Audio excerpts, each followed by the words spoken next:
Hello, everybody. Welcome to the Buckeye Weekly Podcast. I'm Tony Gerdeman here, as always, with Tom Orr. Tom, how's it going? Tony, it is one of our favorite kinds of shows, the kind of show where we get to relive our youthful days of college and the football teams surrounding those years of college.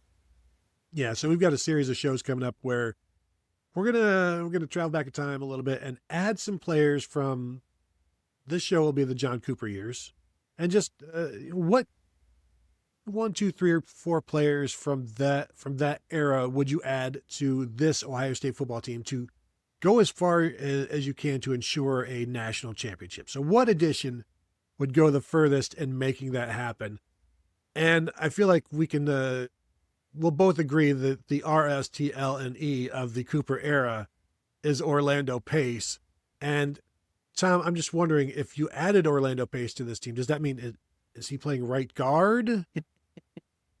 I'm going to guess Orlando Pace is probably your starting left tackle. If you can add 1996 Orlando Pace to this team, yes, you should do that. He might play a little nose tackle too. Sure, why not? We saw it. We saw that in goal line situations. Yes, that is the free space on every bingo card every time we do this. I think quite possibly the single greatest player at any position I have ever seen at Ohio State. And I am aware of Jeremiah Smith's existence. I'm aware of the Bosa's and Chase Young and CJ Stroud and Ezekiel Elliott and all those other guys. But man, peak Orlando Pace was just something else. He is what, if the kids didn't get to see him, basically imagine the success that Jeremiah Smith had as a true freshman and now put him at left tackle. And then he's immediately the best player on the team. And I guess, but he's bigger. He's like 6'7", 320 pounds. And he was incredible. Yes, he's the best player I've ever seen at Ohio State. And I've never entertained the thought that Jeremiah Smith or anybody else could be better than that. Jeremiah Smith might be the one guy that you start to think, well, based on what he did as a freshman. But I mean, Joey Bosa started 10 games or so as a true freshman as well. So there are some names there, but yeah, he's the number one for both of us. Now, Tom, now the real fun begins. Who else? Say, you know what, Orlando's like he holds out. He'd always hold out in the NFL, so he wouldn't have to go through minicamp. Say he's going to hold out from this particular draft. If you look at this Ohio State team and you look at what was available back in the 90s, who would be that pick for you then after Pace? Yeah, Pace, I feel like the offensive line, I feel reasonably good about the offensive line. You just, when you have a chance to put Orlando Pace on your team, you put Orlando Pace on your team. Mm-hmm. It doesn't matter how good you figure. Whatever your five is, your best five involves Orlando Pace. That is the one constant of Ohio State football history. So I think outside of that, I'm looking at where are there sort of questions this year? Because I feel pretty good about the offensive line on the whole. I think I kind of want to put David Boston on this team. And he's an X receiver, and Jeremiah Smith's an X receiver, and Chris Henry's an X receiver, and Tony, as a wide receiver coach, do you know what I'm going to do? I don't know. I'm going to figure it out. I'm going to say, I don't think you, friends on the opposite sideline, have the corners to match up with a Jeremiah Smith and a David Boston. I wish you the very best of luck in doing that, and put a Chris Henry out there too. Sure, why not? I'm willing to. This is kind of me looking at the best five concept with the offensive line and going, man, sure, best three with the wide receivers. I don't know who my best three is, but I bet it involves Jeremiah Smith and David Boston.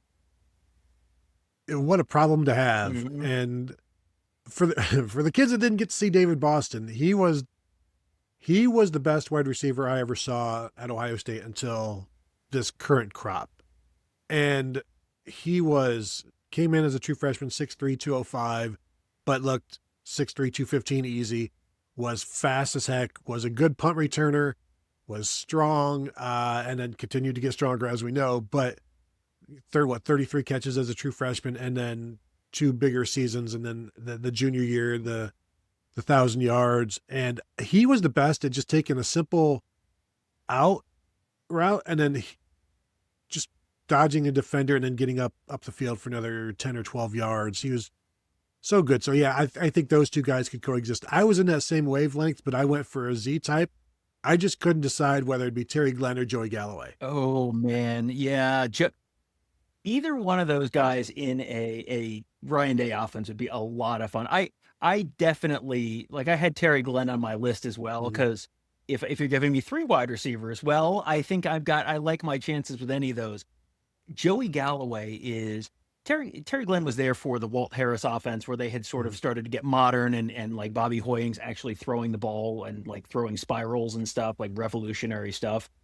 Joey Galloway, man, One-handed man, throws. man, oh man, Joey Galloway in any of the modern offenses would have Mhm. been just unbelievably exciting. He's always my pick, and one of these days, I think I've got it scheduled for later in June. Like the players who are born too early, Mm-hmm. he's always at the top of my list because for the kids who didn't get to see him 30 some years ago, he was, 5'11", 190, benched 400 pounds, ran a 4.2, could do what a fantastic punt returner. And he was saddled by the quarterback play at Ohio State and he had some injuries, but just trying to imagine him like maybe as the H back in the Urban Meyer offense, or just various different things that you could do with them. And in this offense now needing a more, he's those two guys would be more known clearly than Devin McEwen or Kyle Parker.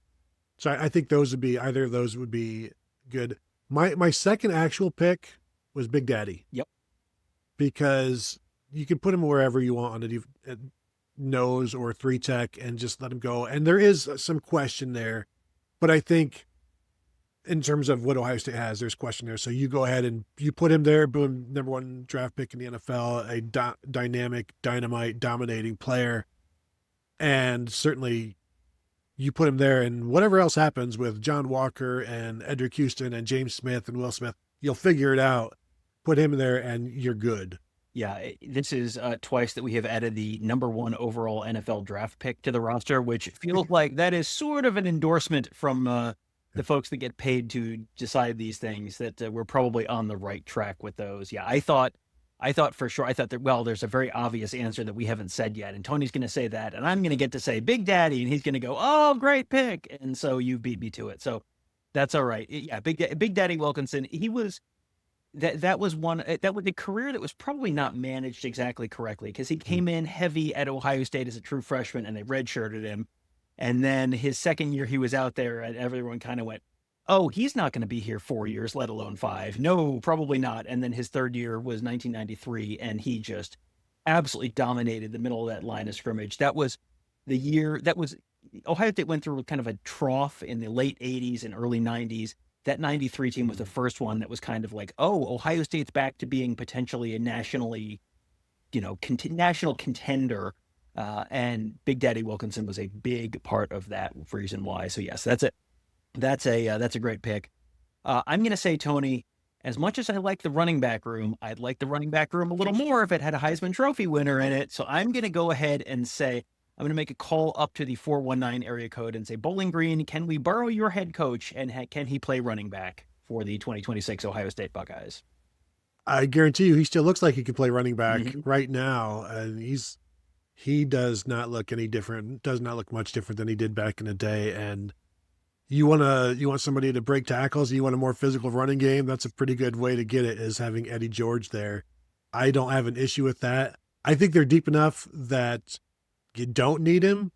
But again, these guys are all like, are you going to argue with me? Like you're going to send Eddie George away? He's like, no, this is the no Eddies club. It's like, but I'm the only Eddie. I think that's okay. I got no problem with that one. The third name I actually wrote on my list, and it was Corey Stringer, and I'm like, that's just too much. You don't need both Orlando Pace and Corey Stringer. That's a luxury. But how would you feel about Antoine Winfield at nickel? Because a guy that can attack and cover and blow stuff up, and for one, like you're never going to know where he's coming from. Plus, you can't see him because he's low to the ground. I've always thought he was an outstanding corner, Thorpe Award winner, but I always thought like in today's modern game to see what he could do as a nickel would be fun. Well, and he was such a good tackler and such a cerebral player that we talk about the fact that you can't replace Caleb Downs. He Mhm. does a lot of the stuff that Yeah. Caleb Downs did, especially around the line of scrimmage. And I think that would be really intriguing because then you've got Jalen McClain and Terry Moore and Earl Little, and you figure out the two safety spots between those three guys. And you want to talk about a dime package? I would take that as a dime package. That would be okay. I thought about Shawn Springs as well. Just 'cause, Mhm. I think the corner positions are plenty good, but Shawn Springs I think was the number 3 pick in the NFL draft. So Mhm. if you can add that guy, that's not a bad addition on the defense as well. But yeah, I had Antoine Winfield on my list as well. He's more of the Orlando Pace end of things, where this is not a position of need for Ohio State, but it is a position where if I can have Antoine Winfield on my team, yes, I would probably take Antoine Winfield on my team. I'm sure lots of people are screaming Andy Katzenmoyer right now, and that's fair. I don't know how well Andy Katzenmoyer holds up in the modern Mhm. college football. He's kind of a little bit of an older school linebacker, and went sideline to sideline plenty well back in his day. But I did not have him on my list just for that reason. But I felt like we needed to mention him.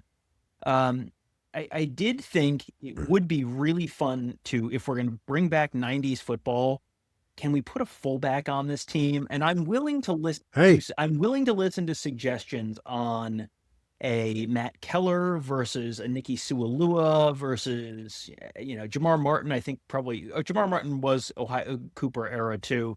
Kind mhm. of different kinds of fullbacks.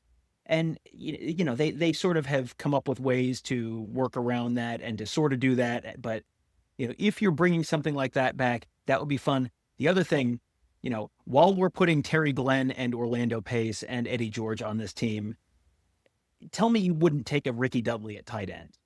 Go ahead and tell me. Lie to me, Tony. Tell me you wouldn't take a Ricky Dudley at tight end. No, there's always room for Ricky Dudley, and as long as you use him correctly and not a fullback.